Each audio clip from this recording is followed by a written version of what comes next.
بڑا جاگیردار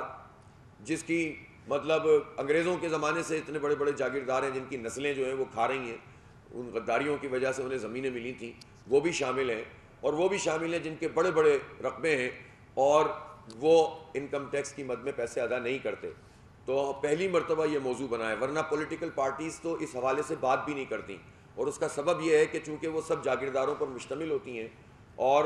وہ جاگیرداروں کے مفاد کے خلاف کوئی چیز بھی اپنے بیانیے میں، اپنے نیریٹو میں لانے کے لیے تیار نہیں ہوتی ہیں، اور ذرا سی گفتگو ہو تو ان کے انٹرنلی لوگ پریشر ڈالنا شروع کر دیتے ہیں۔ جماعت اسلامی کا یہ کریڈٹ ہے کہ ہم نے مسلسل اس پر گفتگو کی ہے، ہمارے منشور میں تو یہ بات لکھی ہی ہوتی ہے، لیکن ہم نے اس پورے موضوع کو دھرنے کا موضوع بنایا اور ہمارے معاہدے کے نکات میں یہ بات شامل ہے۔ اب چونکہ آئین میں ایک پابندی ہے کہ صوبوں کے ساتھ مل کر اس کا میکینزم بنانا ہے، تو بہرحال یہ پہلی اچیومنٹ ہے کہ یہ ہمارے معاہدے کا حصہ بنا ہے، یہ موضوع بنا ہے، اور انشاءاللہ ہم اس کا تعاقب کر کے اس کو یقینی بنائیں گے کہ سارا بوجھ اب صرف تنخواہ دار طبقہ نہیں اٹھائے گا، غریب آدمی نہیں اٹھائے گا، تاجر و صنعت کار نہیں اٹھائے گا، بڑے جاگیرداروں کو، اور اتنی بڑی بڑی لینڈ ہولڈنگز ہیں جن کے پاس، ان کو بھی اب اس ٹیکس نیٹ میں آنا پڑے گا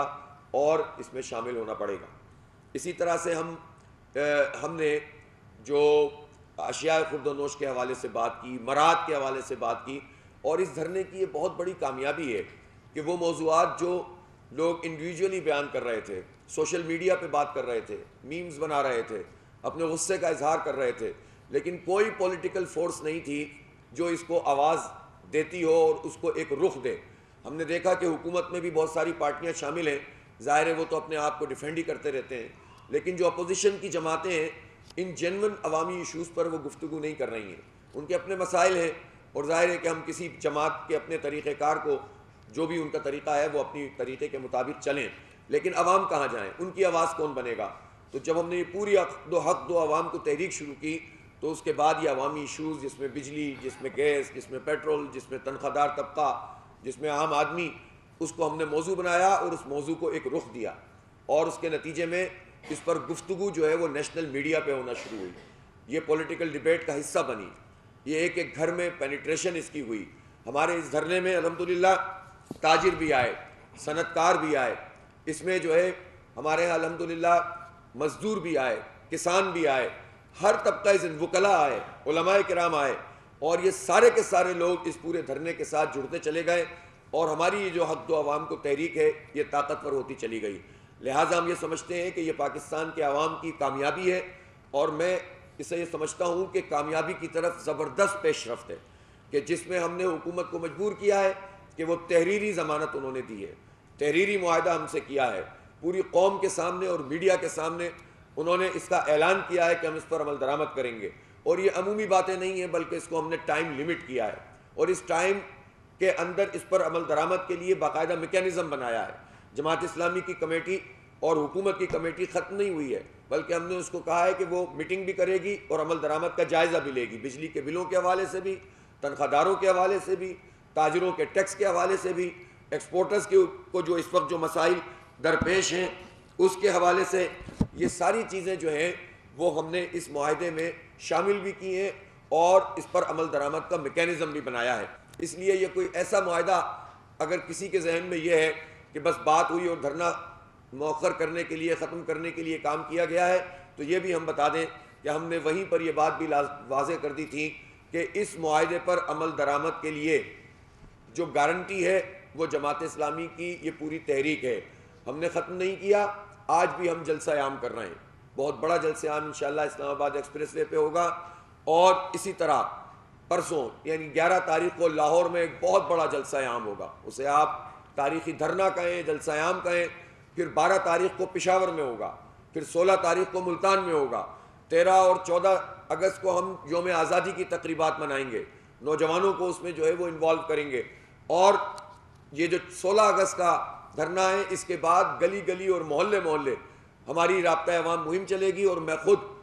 خاص طور پر پورے پنجاب کا اور پورے پاکستان کا جو ہے وہ وزٹ کروں گا اس پورے ایک مہینے میں، اور عوامی جو پورا پریشر ہے اس کو ہم مینٹین کریں گے، اس لیے کہ اگر حکومت بھاگنے کی کوشش کرے گی تو یہ اس وقت ہوتا ہے کہ جب لوگ دھرنا دیتے ہیں اور دھرنا دینے کے بعد مذاکرات کر کے گھر چلے جاتے ہیں،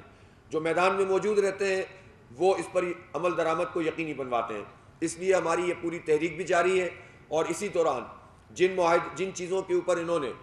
ہم سے اتفاق کر لیا وہ تو ٹھیک ہے، لیکن جن پر اتفاق نہیں ہوا اور ہماری رائے یہ ہے کہ یہ ہونا چاہیے، اس پر بھی ہم اپنے پورے احتجاج کا حق رکھتے ہیں، اور ہم مشاورت کر رہے ہیں تاجروں سے کہ ہم ہڑتال کی کال دیں، اور یہ 14 اگست کے بعد یہ ہڑتال ملکیر ہم اناؤنس کر سکتے ہیں۔ اسی طرح سے ہمارے پاس یہ آپشن بھی موجود ہے، اس پورے 25-30 دن میں پتہ چل جائے گا کہ حکومت کر کیا رہی ہے۔ اگر حکومت اپنی روش سے باز نہیں آئی اور معاہدے پر اس نے عمل جو ہے وہ نہیں کیا، تو اس صورت میں ہم پھر پبلک سے یہ اپیل کرنے کی طرف جائیں گے کہ وہ بجلی کے بل کم از کم ادا نہ کریں، اور یہ بھی ایک پیسفل طریقہ ہوتا ہے اپنے احتجاج کو نوٹ کروانے کا۔ ہم معاملات کو وہاں تک نہیں لے جانا چاہتے، پاکستان کی معیشت ہمیں بھی عزیز ہے، اس لیے کہ پورا پاکستان جو ہے وہ اس کو بسر کرتا ہے، لیکن جب آپ بالکل معیشت کو ختم کر دیں گے، برباد کر دیں گے، تو اس کے نتیجے میں پھر آپ کو یہ انتہائی قدم اٹھانے پڑتے ہیں۔ میں سمجھتا ہوں کہ ہمارا جو دھرنا تھا، یہ ہمارے کارکنوں اور اس میں شریک ہونے والے عام لوگ، ان کی استقامت کا ایک بہت بڑا مظہر تھا۔ شدید حبس میں یہ دھرنا چلتا رہا، شدید گرمی میں، کبھی دھوپ بھی تیز ہوتی رہی، کبھی حبس شدید تھا، اور پھر بارشیں ہوتی رہیں، لیکن یہ لوگ ڈٹے رہے، اور آپ دیکھتے تھے کہ روز دھرنے کی حاضری میں اضافہ ہوتا تھا۔ یعنی ورنہ دھرنے کی جو ہمیں تجربات ہیں، شروع میں ذرا حاضری ہوتی ہے، بعد میں پھر وہ ایسے ہی چلتا رہتا ہے، لیکن آپ دیکھتے تھے کہ روزانہ یہ جلسہ عام کی صورت اختیار کر لیتا تھا۔ اسی دھرنے میں بین الاقوامی طور پر جو واقعات رونما ہوئے، یہ دھرنا اس کی بھی ایک زبردست قسم کی آواز بن گیا۔ اور فلسطین کے حوالے سے جب ہمارے سابق وزیر اعظم فلسطین اسماعیل ہانیہ، ان کو شہید کیا گیا، تو اس دھرنے سے اس کی پوری قوت سے آواز اٹھی، اور تاریخی نماز جنازہ بھی ادا کی گئی، اور جو انہوں نے اپنی زندگی میں اپیل کی تھی کہ وہ یوم اسیران فلسطین منایا جائے، وہ بھی شایان نشان طریقے سے منایا گیا۔ اسی طرح 5 اگست کو کشمیر کے حوالے سے جو بھارت کے اقدامات تھے، اس پر یہ دھرنا ایک مؤثر اور طاقتور آواز بنا، اور بہت زبردست قسم کا کشمیر سیشن یہاں پر کیا۔ اسی طرح جو حالات پوری خطے میں موجود تھے، بنگلہ دیش میں ہوئے، ہم نے دیکھا کہ پوری دنیا میں اس وقت ایک موبلائزیشن ہے، ایک پولیٹیکل ایکٹیویزم ہے،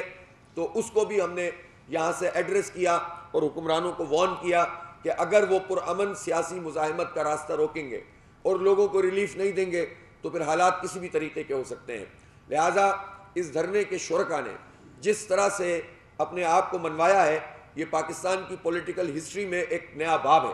اور میں سمجھتا ہوں کہ اس میں جماعت اسلامی کی جو اسلام آباد اور پنڈی اور پھر ہمارے جو صوبے ہیں، ہمارا صوبہ پنجاب شمالی ہے جو کہ میزبان صوبہ تھا، اور ہمارے پنڈی کے لوگ میزبان تھے، اسلام آباد کے لوگ میزبان تھے، ان لوگوں نے جس طرح سے شرکت کی ہے اور انتظامات کیے ہیں، اور جس طرح سے اس پورے دھرنے کو لے کر چلے ہیں، وہ بھی بہت بہت دیکھنے کی بات ہے۔ ہم یہ جماعت اسلامی پورے پاکستان کے لیے ایک رول ماڈل ہے، اس لیے کہ منظم طریقے سے، نظم و ضبط کے ساتھ، پرامن طریقے سے اپنے سیاسی کیس کو پیش کرنا،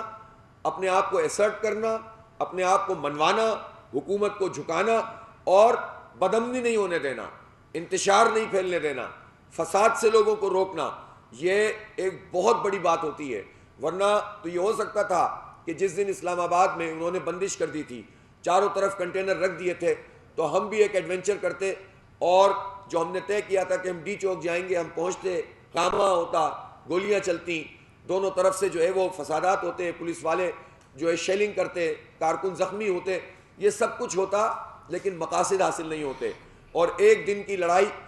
حکومت ورسز جماعت اسلامی بنتی، جماعت اسلامی کو اس میں ایک وہ مل جاتی، ایج مل جاتا، وہ ڈسکس ہوتی، وہ مظلوم بنتی، اور بات ختم ہو جاتی، ایشو پر کوئی بات نہیں کرتا۔ مسئلہ پاکستان کا یہ ہے کہ پاکستان میں ایشو کی سیاست نہیں ہو رہی، پاکستان میں شخصیات کی سیاست ہے، ذاتیات کی سیاست ہے، نفرت کی سیاست ہے، لسانیت کی سیاست ہے۔ پاکستان میں یہاں جو سیاست ہے وہ خاندانوں میں یرغمال ہے، پولیٹیکل پارٹیز میں خود ڈیموکریسی نہیں ہے، وہ جب خود فیملی انٹرپرائزز ہیں تو وہ کیسے جو ہے وہ جمہوریت کو فروغ دے سکتے ہیں، امپاورمنٹ نہیں ہے۔ اب کورٹس کو بار بار تاریخیں دینی پڑتی ہیں کہ لوکل باڈیز کے الیکشن کرائیں، کوئی حکومت لوکل باڈیز کے الیکشن کرانے کے لیے تیار نہیں ہوتی، طلبہ یونین کو بحال نہیں کرتے۔ آپ یہ بتائیں کہ اس ساری صورتحال میں جب پالیٹکس کا رخ ہی بالکل مختلف ہو، ایسے میں عوامی ایشوز کو سامنے رکھ کر نظریاتی ایشوز کو اس عوامی ایشوز کو نظریاتی ایشوز سمجھتے ہیں. اسلام ایڈریس کرتا ہے ان تمام چیزوں کو کہ آپ لوگوں کے دکھ، لوگوں کے درد کی آواز بنے اور حق کو حاصل کرنے کے لیے جد و جہد کریں. ہم یہ دین کا فریضہ سمجھ کر اس کام کو عبادت سمجھ کے کرتے ہیں. تو جماعت اسلامی پورے ملک کے لیے ایک رول ماڈل ہے اور نوجوانوں کے لیے خاص طور پر. اور اسی لیے آپ نے دیکھا کہ اس دھرنے میں بہت بڑے پیمانے پر نوجوان شریک ہو رہے تھے اور آپ نے اس میں ہماری ماؤں بہنوں کی، بیٹیوں کی پارٹیسپیٹ کی. کل بھی حالانکہ ہم نے ان کو اس طرح سے الگ سے انوائٹ نہیں کیا تھا، لیکن جتنی بڑی تعداد میں کل جو ہے وہ ہماری یہ خواتین موجود تھیں اور ہماری بیٹیاں موجود تھیں، ہماری بہنیں موجود تھیں. آپ نے دیکھا کہ ان کے اندر کتنا زبردست جوش تھا اور جذبہ تھا. اور یہ وہ چیز ہے جو حکمرانوں کو سمجھ لینی چاہیے کہ اب اس طرح نہیں چلے گا کہ آپ آئے، آپ نے بات کی اور چلے گئے. اب اس معاہدے پر عمل درآمد بھی کرنا ہوگا، اس کی نگرانی بھی کریں گے، اس کا پہرا بھی دیں گے، اور اس کا پہرا عوامی رائے کے ذریعے سے ہی دیں گے، عوامی تحرک کے ذریعے سے دیں گے اور پورے پاکستان کو موبلائز کر کے دیں گے. میں کراچی کی جماعت اسلامی اور کراچی کے عوام کا بھی شکریہ ادا کرتا ہوں جنہوں نے اس دھرنے کے ساتھ 6 دن لگاتار دھرنا دیا، اور وہ تو دھرنا مزید بڑھانے کے لیے تیار تھے. گورنر ہاؤس پہ وہ موجود تھے